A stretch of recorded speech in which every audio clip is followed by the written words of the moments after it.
നമ്മൾ 40 ക്വസ്റ്റ്യൻസ് വായിച്ചു. 41ാമത്തെ question deleted question ആണ്. ഇത് 42ാമത്തെ ക്വസ്റ്റ്യൻ ആണ് വായിക്കുന്നത്. കേരളത്തിലെ സാഹിത്യ അവാർഡുകൾ സംബന്ധിച്ച് തെറ്റായ പ്രസ്താവന കണ്ടെത്തുക. 2023 എഴുത്തച്ഛൻ പുരസ്കാരം ലഭിച്ചത് SK വസന്തനാണ്. ശരിയാണോ? 2023 എഴുത്തച്ഛൻ പുരസ്കാരം SK വസന്തനാണോ? ശരിയാണ് അല്ലെ. 2023 എഴുത്തച്ഛൻ പുരസ്കാരം SK വസന്തനാണ്. 2023 വയലാർ അവാർഡ് ലഭിച്ചത് S ഹരീഷിന്റെ മീശ എന്ന രചനയ്ക്കാണ്. അപ്പൊ ഈ മീശ എന്ന ഇതിനായിരുന്നോ? അല്ല, അത് തെറ്റായിരുന്നു. രണ്ടാമത്തെ പ്രസ്താവന തെറ്റായിരുന്നു. വയലാർ അവാർഡ് ലഭിച്ച S ഹരീഷിന്റെ മീശ എന്ന രചനയ്ക്കല്ല. 2023 വയലാർ അവാർഡ് തെറ്റാണ്. അടുത്ത ഓപ്ഷൻ നോക്ക്. 2022 ഓടക്കുഴൽ അവാർഡ് അംബികാസുധൻ മങ്ങാടിന് ലഭിച്ചു. അത് ശരിയാണോ? ശരിയാണ് കേട്ടോ. അപ്പൊ ഇതിൽ 2 പ്രസ്താവനകളാണ് ശരിയായിട്ടുള്ളത്. 2023 എഴുത്തച്ഛൻ പുരസ്കാരം ലഭിച്ചത് SK വസന്തനാണ്. അതേപോലെ 2022 ഓടക്കുഴൽ അവാർഡ് അംബികാസുധൻ മങ്ങാടിന് ലഭിച്ചു. ഓക്കെ. അപ്പോൾ നെക്സ്റ്റ് ക്വസ്റ്റ്യൻ നമുക്ക് വായിക്കാം. ചന്ദ്രയാൻ 3 സംബന്ധിച്ച് ശരിയായ പ്രസ്താവനകൾ കണ്ടെത്തുക. 2023 ഓഗസ്റ്റ് 23 ചന്ദ്രന്റെ ദക്ഷിണ ധ്രുവത്തിൽ സോഫ്റ്റ് ലാൻഡ് ചെയ്തു. ശരിയാണോ? 2023 ഓഗസ്റ്റ് 23 ചന്ദ്രന്റെ ദക്ഷിണ ധ്രുവത്തിൽ സോഫ്റ്റ് ലാൻഡ് ചെയ്തു. ശരിയാണ്. ISRO ചെയർമാൻ മോഹൻകുമാർ ആയിരുന്നു. അത് ശരിയാണോ? ISRO ചെയർമാൻ മോഹൻകുമാർ ആണോ? അല്ല, അത് നമ്മുടെ ആരായിരുന്നു? സോമനാഥ് ആയിരുന്നു അല്ലെ. സോമനാഥ് ആയിരുന്നു. മിഷൻ ഡയറക്ടർ ആയിരുന്നു മോഹൻകുമാർ ഉണ്ടായിരുന്നത്. അപ്പൊ ചന്ദ്രയാൻ 3 ലാൻഡറിന്റെ പേര് വിക്രം എന്നാണ്. ശരിയാണോ? ചന്ദ്രയാൻ 3 ലാൻഡറിന്റെ പേര് വിക്രം. ശരിയാണ്.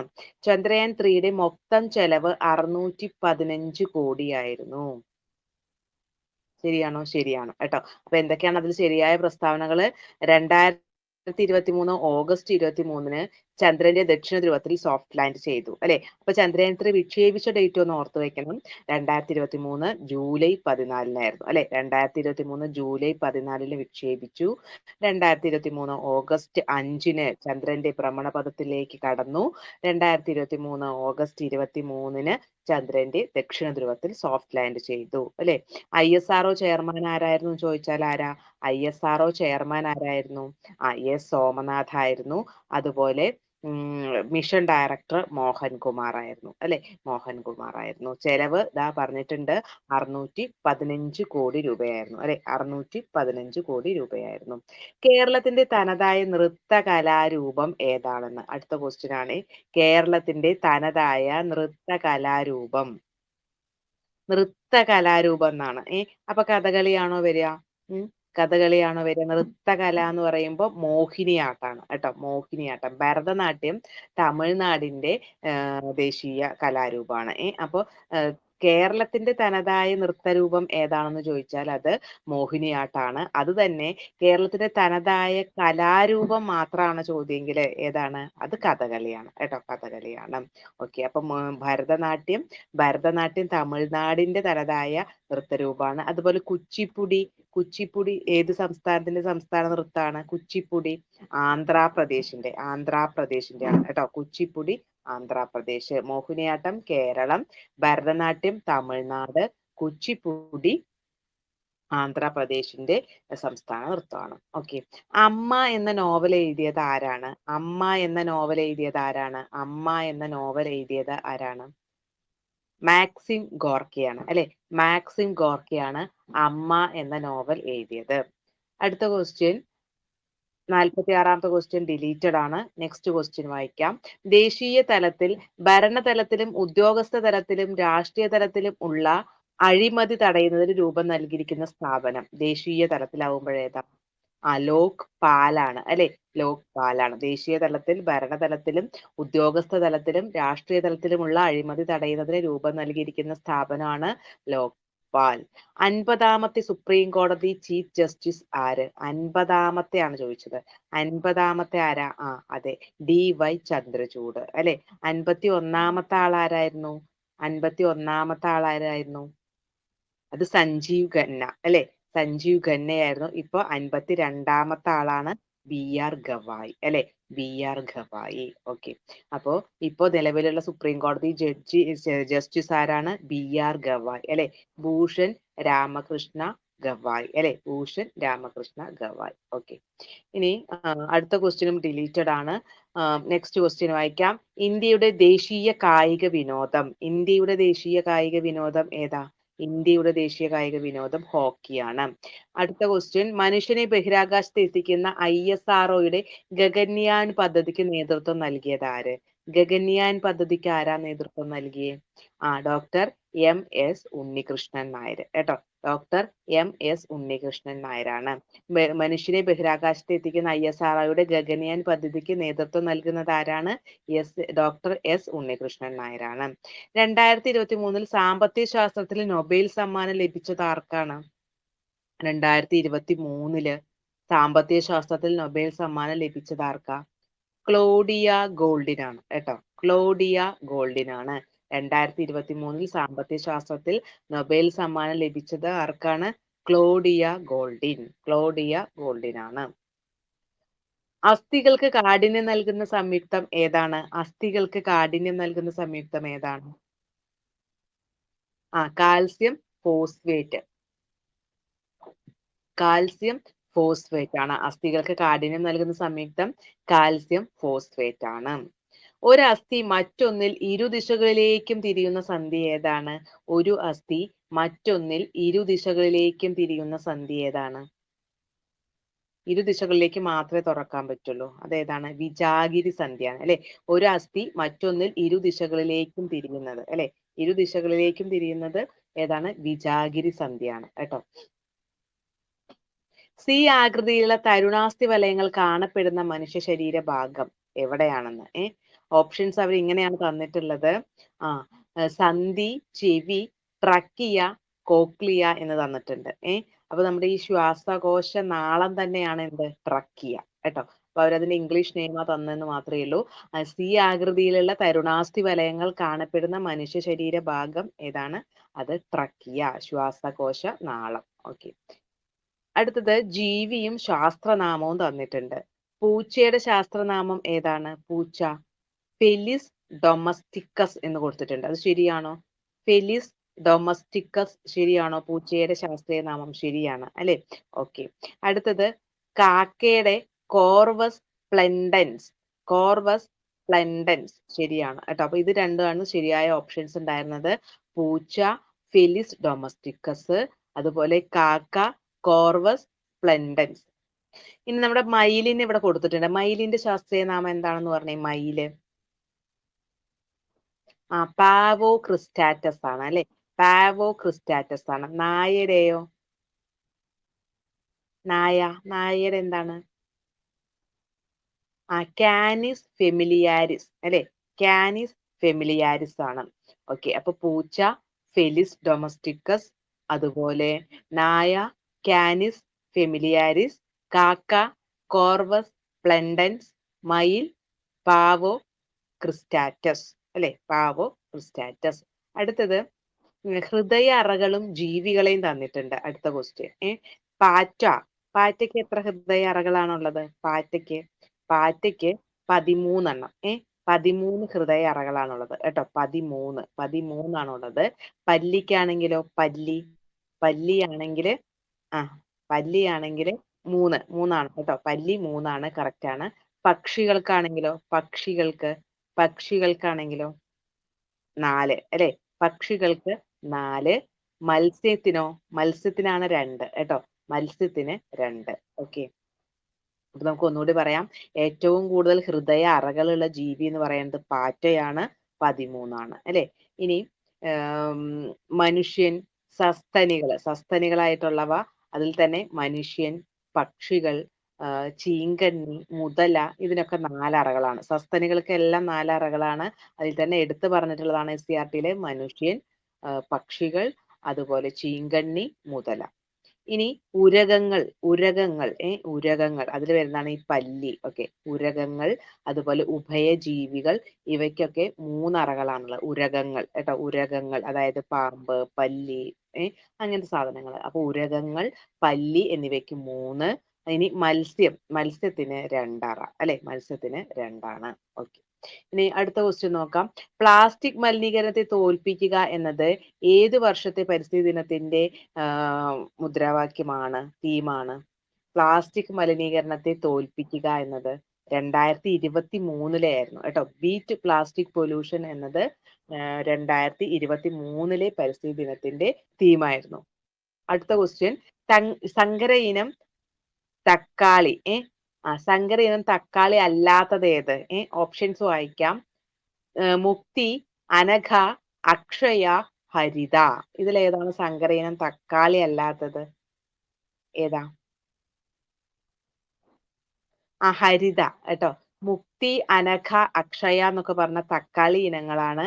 എന്നാൽ ഹരിത എന്ന് പറയുന്നത് എന്തിന്റെ ഇന? ഹരിത, ഹരിത, ശ്വേത, നീലിമ, വെണ്ടയ്ക്കയാണോ?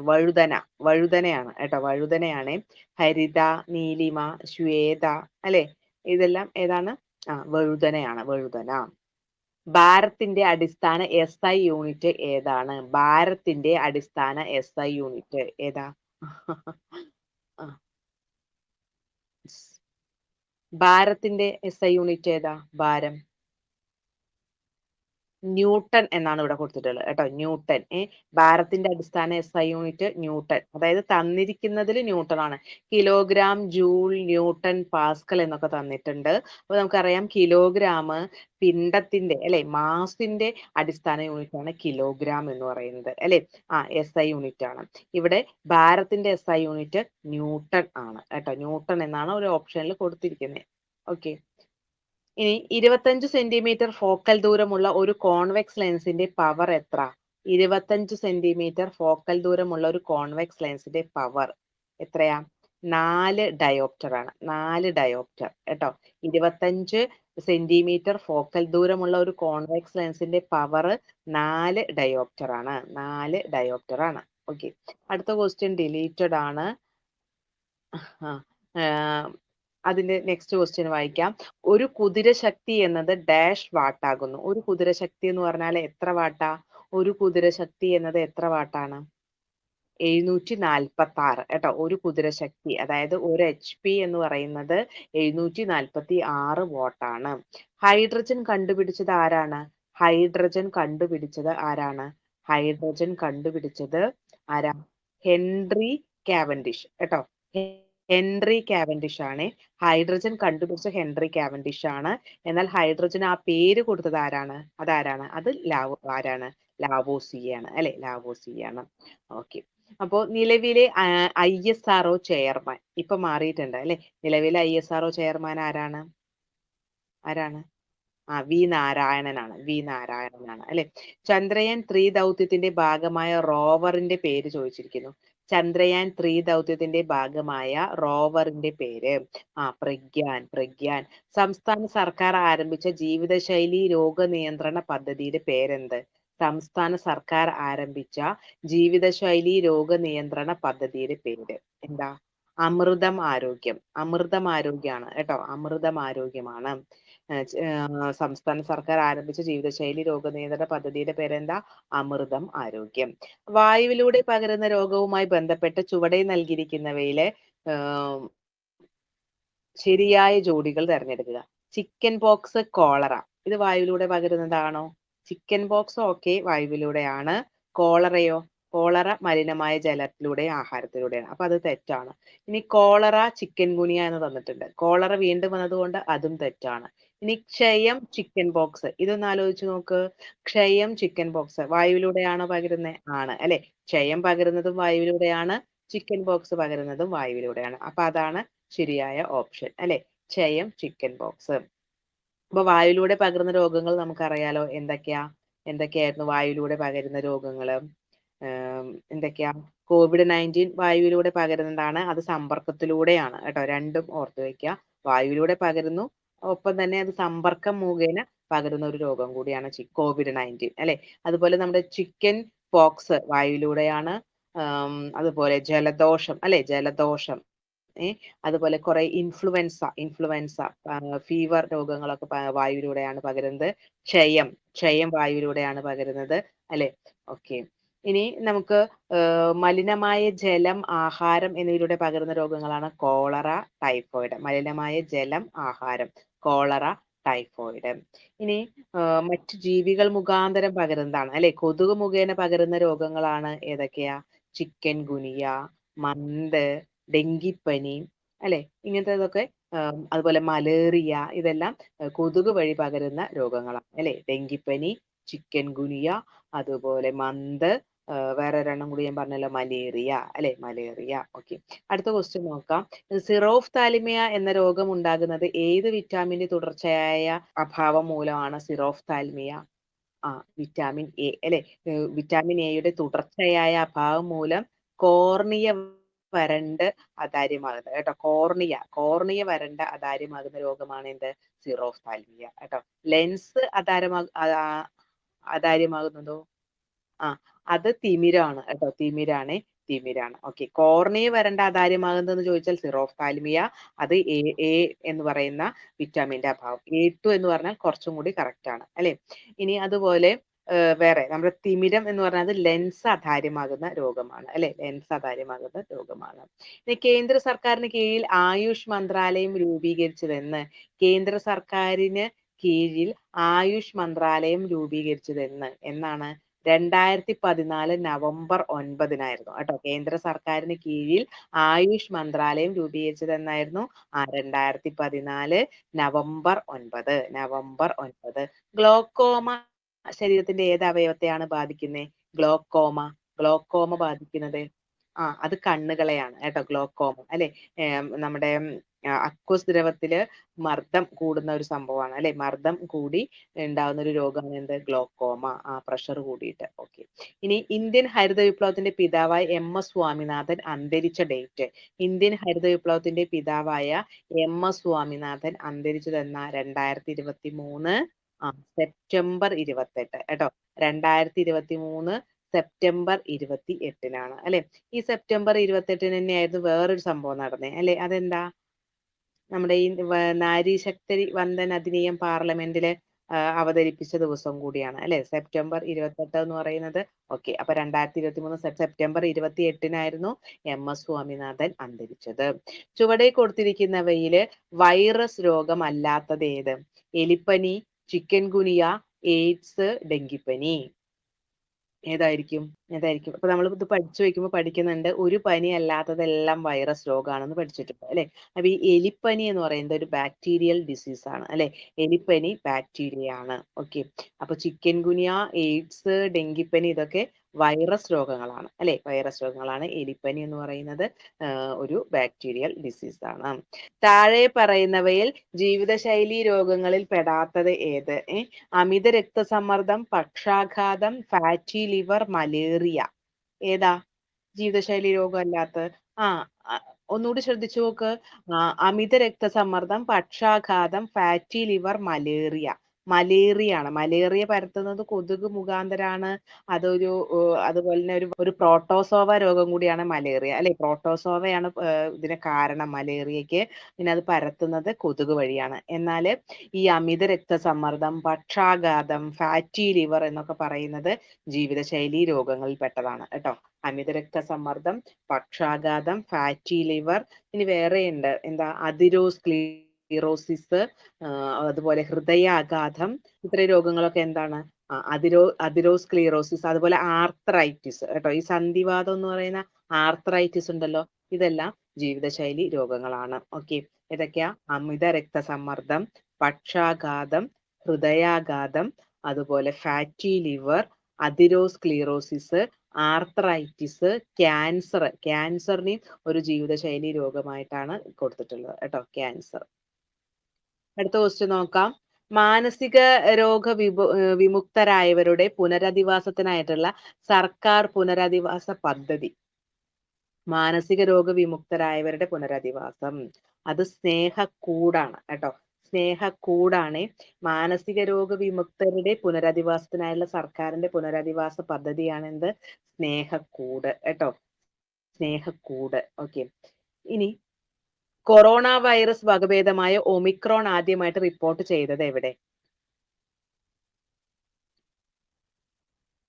എവിടെയാ? ഇന്ത്യയിലല്ല. കൊറോണ വൈറസ് വകഭേദമായ ഒമിക്രോൺ ആദ്യമായി റിപ്പോർട്ട് ചെയ്തത് സൗത്ത് ആഫ്രിക്കയിലാണ് കേട്ടോ. കൊറോണ വൈറസ് വകഭേദമായ ഒമിക്രോൺ ആദ്യമായിട്ട് റിപ്പോർട്ട് ചെയ്ത രാജ്യം സൗത്ത് ആഫ്രിക്ക. ചുവടെ കൊടുത്തവയിൽ നിന്നും ശ്വാസകോശ രോഗമല്ലാത്തത് തിരഞ്ഞെടുക്കണം. ആസ്മ, എംഫിസീമ, നെഫ്രൈറ്റിസ്, ബ്രോങ്കൈറ്റിസ് ഏതാണ്? നെഫ്രൈറ്റിസ് ആണ് കേട്ടോ. നെഫ്രൈറ്റിസ്. ആസ്മ, എംഫിസീമ, ബ്രോങ്കൈറ്റിസ് എന്നിവയൊക്കെ ശ്വാസകോശ സംബന്ധമായ രോഗങ്ങളാണ്. എന്നാൽ നെഫ്രൈറ്റിസ് എന്താ? അത് വൃക്ക സംബന്ധമായ രോഗമാണ് അല്ലെ, നെഫ്രൈറ്റിസ് എന്ന് പറയുന്നത്. ഭിന്നശേഷിക്കാരായ അമ്മമാർക്ക് പ്രസവാനന്തരം കുഞ്ഞിനെ പരിപാലിക്കുന്നതിനായി അടിസ്ഥാന സൗകര്യങ്ങൾ ഒരുക്കുന്നതിനും വേണ്ടി കേരള സർക്കാർ സാമൂഹ്യനീതി വകുപ്പ് ആവിഷ്കരിച്ച പദ്ധതി മാതൃജ്യോതി കേട്ടോ. മാതൃജ്യോതി. ഭിന്നശേഷിക്കാരായ അമ്മമാർക്ക് പ്രസവാനന്തരം കുഞ്ഞിനെ പരിപാലിക്കുന്നതിനും അടിസ്ഥാന സൗകര്യങ്ങൾ ഒരുക്കുന്നതിനും വേണ്ടി കേരള സർക്കാർ സാമൂഹ്യനീതി വകുപ്പ് ആവിഷ്കരിച്ച പദ്ധതിയാണ് മാതൃജ്യോതി. മാതൃജ്യോതി 2000 RS ആണെന്ന്. പ്രസവാനന്തരം അമ്മയ്ക്കും കുഞ്ഞിനെയും വീട്ടിലേക്ക് എത്തിക്കുന്ന പദ്ധതിയായിരുന്നു മാതൃയാനം അല്ലെ. അത് മാതൃയാനം അല്ലെ. മാതൃയാനം. മനുഷ്യ ശരീരത്തിലെ ഏറ്റവും വലിയ അവയവം ഏതാണെന്ന്? മനുഷ്യ ശരീരത്തിലെ ഏറ്റവും വലിയ അവയവം സ്കിന്നാണ് കേട്ടോ. മനുഷ്യ ശരീരത്തിലെ ഏറ്റവും വലിയ അവയവം സ്കിന്നാണ്. ഇതിന്റെ തൂക്കം ഒരു പരീക്ഷയ്ക്ക് ചോദിച്ചിട്ടുണ്ടായിരുന്നു. അതായത് എത്രയാണ് ഇതിന്റെ ഭാരം എന്ന് അല്ലെ. ത്വക്കിന്റെ ഭാരം എത്രയാ? 10.9 കിലോഗ്രാം ആണ് കേട്ടോ. 10.9 കിലോഗ്രാം ആണ്. അപ്പൊ മനുഷ്യ ശരീരത്തിലെ ഏറ്റവും വലിയ അവയവം ഏതായിരുന്നു? ത്വക്കാണ്. എത്രയാണ് അതിന്റെ ഭാരം എന്ന് പറയുന്നത്? 10.9 കിലോഗ്രാം ആണ്. ഇനി ആന്തരിക അവയവങ്ങളിൽ ഏറ്റവും വലുത് ചോദിച്ചാൽ നമ്മൾ എന്ത് പറയും? നമ്മുടെ ആന്തരിക അവയവങ്ങളിലെ ഏറ്റവും വലിയത് ചോദിച്ചാൽ ഏതാ? അത് ലിവർ ആണ് അല്ലെ. 1500 ഗ്രാം ആണ് തൂക്കം അല്ലെ. 1500 ഗ്രാം കേട്ടോ. 1500 ഗ്രാം ആണ്. ഇനി തൊട്ട് താഴെയുള്ളത് ആരാ? 1400 ഗ്രാം ആർക്കാന്നറിയോ? 1400 തലച്ചോറിനാണ്. തലച്ചോറിന്. ഇനി 1500ലോട്ട് തന്നെ വാ. അതിലത്തെ ഒരു പൂജ്യം അങ്ങോട്ട് കളഞ്ഞാലോ? 150 ഒരു വൃക്കയുടെ വെയിറ്റ് ആണ് കേട്ടോ. ഒരു വൃക്കയുടെ വെയിറ്റ് ആണ് ഈ 150. അപ്പൊ 2 വൃക്കകളും കൂടി 300. ഇനി നമുക്ക് ഒരു 300, 250 റേഞ്ചിലാണ് നമ്മുടെ എന്ത് വരുന്നത്? ഹൃദയത്തിന്റെ ഭാരം അല്ലെ. ഹൃദയം, ഹാർട്ടിന്റെ ഭാരം 250, 50 എന്ന് നമുക്ക് വേണമെങ്കിൽ പഠിച്ചു വയ്ക്കാം. അതോടൊപ്പം തന്നെ പരീക്ഷയ്ക്ക് ഇങ്ങനെയും ചോദിച്ചിട്ടുണ്ട്. 250 to 300 അങ്ങനെ ഒരു ഓപ്ഷൻ കൊടുത്തിട്ടുണ്ട്. 200 മുതൽ 300 വരെ, 250 മുതൽ 300 വരെ എന്നൊക്കെ ഓപ്ഷൻ കൊടുക്കാറുണ്ട്. അപ്പൊ 250 to 300 ആണ് എന്ത്? ഹൃദയം കേട്ടോ. ഹൃദയം. ഇനി അതില് 200ലോട്ട് വരുമ്പോ പ്ലീഹ ഉണ്ടല്ലോ. സ്പ്ലീനിന്റെ വെയിറ്റ് ആണ് എന്ത്? 200 കേട്ടോ. 200. ഇപ്പൊ പ്രധാനപ്പെട്ട ആന്തരിക അവയവങ്ങളിലൊക്കെ വെയിറ്റ് കിട്ടിയോ? ഏതൊക്കെയാ നമ്മൾ പറഞ്ഞത്? ഏറ്റവും വലിയ ആന്തരിക അവയവം എന്ന് പറയുന്നത് കരളാ. എത്രയാ? 1500 അല്ലെ. 1500. തൊട്ടു താഴെ രണ്ടാം സ്ഥാനത്തുള്ളത് ആരാ? 1400 ഗ്രാം ആയിട്ട് തലച്ചോറ് അല്ലെ. തലച്ചോറ്, ബ്രെയിന്. ഇനി ഈ 1500ൽ ഒരു 0 കളഞ്ഞാൽ 150 എന്ന് പറയുന്നത് എന്തിന്റെ ഭാരാണ്? ഒരു വൃക്കയുടെ ഭാരം അല്ലെ. ഒരു വൃക്ക 150 ഗ്രാം ഉണ്ട്. 2 വൃക്കകളും കൂടി 300 ഗ്രാം ഉണ്ട് അല്ലെ. 300. അപ്പൊ ആ 300 വെച്ചിട്ട് 300 to 250 റേഞ്ച് ഹാർട്ട് കേട്ടോ. 300 to 250 ഗ്രാം വരുന്നത് ഹാർട്ടാണ്. പിന്നെ 200 ഗ്രാം വരുന്നത് ഏതാ? സ്പ്ലീൻ അഥവാ പ്ലീഹ. നമ്മുടെ ബ്രെയിനിന്റെ ഉണ്ടല്ലോ 1300, 1400 റേഞ്ചിൽ അങ്ങനെയും പരീക്ഷയ്ക്ക് ഓപ്ഷൻ കൊടുത്തിട്ടുണ്ട് കേട്ടോ. 1300 to 1400 റേഞ്ചിലാണ് എന്നുള്ളത് ഓർത്ത് വയ്ക്കുക. ഇനി നമുക്ക് അടുത്ത ക്വസ്റ്റ്യൻ നോക്കാം. ചുവടെ കൊടുത്തിരിക്കുന്നവയിൽ നിന്നും ശരിയായ ജോഡി കണ്ടെത്തുക. എലിപ്പനി ഫംഗസ്. ഇത് ശരിയാവോ? എലിപ്പനിയുടെ രോഗകാരി ഫംഗസ് ആണോ? അല്ല. നമ്മൾ നേരത്തെ പഠിച്ചേയുള്ളൂ. എന്താണ്? അത് ബാക്ടീരിയ ആണ് അല്ലെ. എലിപ്പനിയുടെ രോഗകാരി എന്ന് പറയുന്നത് ബാക്ടീരിയ ആണ്. ഇനി അടുത്ത ഓപ്ഷൻ നോക്ക്. ക്ഷയം ബാക്ടീരിയ. ആ ഓപ്ഷൻ കറക്റ്റ് ആണോ? ആ ജോഡി കറക്റ്റ് ആണോ? ക്ഷയം ബാക്ടീരിയൽ ഡിസീസ് ആണോ? ആണ്. ക്ഷയം ബാക്ടീരിയൽ ഡിസീസ് അല്ലേ. ക്ഷയം ഒരു ബാക്ടീരിയൽ ഡിസീസ് ആണ് അല്ലെ. ക്ഷയം എന്ന് പറയുന്നത് ഒരു ബാക്ടീരിയൽ ഡിസീസ് ആണ്. മൈക്രോബാക്ടീരിയം ട്യൂബർകുലോസിസ് എന്ന് പറയുന്ന ഒരു ബാക്ടീരിയ പരത്തുന്ന രോഗമാണ് എന്ത്? ക്ഷയം. അല്ലെ? ഇനി വട്ടച്ചൊറി പ്രോട്ടോസോവ എന്ന് കൊടുത്തിട്ടുണ്ട്. ആണോ? അത് ശരിയാവോ? റിംഗ് വേം പ്രോട്ടോസോവയാണോ? അല്ല. അത് ഫംഗസ് രോഗാണ്. ഫംഗസ് രോഗാണ്. നിപ്പ വൈറസ് എന്ന് കൊടുത്തിട്ടുണ്ട്. ശരിയാണോ? നിപ്പ വൈറസ് രോഗാണോ? അത് ശരിയാണ്. അല്ലെ? അപ്പൊ നമുക്ക് ശരിയായത് പറയാം. എലിപ്പനി എന്ത് രോഗാണ്? എലിപ്പനി ബാക്ടീരിയൽ ഡിസീസ് ആണ്. അല്ലെ? എലിപ്പനി ഒരു ബാക്ടീരിയം ഡിസീസ് ആണ്. ഇനി അതുപോലെ ക്ഷയമാണെങ്കിലോ? ക്ഷയവും ഒരു ബാക്ടീരിയൽ ഡിസീസ് ആണ്. വട്ടച്ചൊറി അഥവാ റിംഗ് വേം ഫംഗസ് പരത്തുന്ന രോഗമാണ്. അല്ലെ? ഫംഗസ് ആണ് രോഗകാരി. നിപ്പ ആണെങ്കിലോ? നിപ്പ വൈറസ് രോഗമാണ്. അല്ലെ? നിപ്പ ഒരു വൈറസ് രോഗമാണ്. അപ്പൊ ഇവിടെ ശരിയായിട്ട് തന്നിട്ടുണ്ടായിരുന്നത് ക്ഷയം ബാക്ടീരിയ, അതുപോലെ നിപ്പ വൈറസ് എന്നതായിരുന്നു കേട്ടോ. നിപ്പ വൈറസ് എന്നായിരുന്നു. ഓക്കെ. നമ്മൾ ഈ ഒരു ക്വസ്റ്റ്യൻ പേപ്പറിൽ 40 ക്വസ്റ്റ്യൻസ് നോക്കി. ഇന്നലെ പകുതി നോക്കിയത് കൊണ്ടായിരുന്നു ഇന്ന് നമുക്ക് പെട്ടെന്ന് കഴിഞ്ഞ്.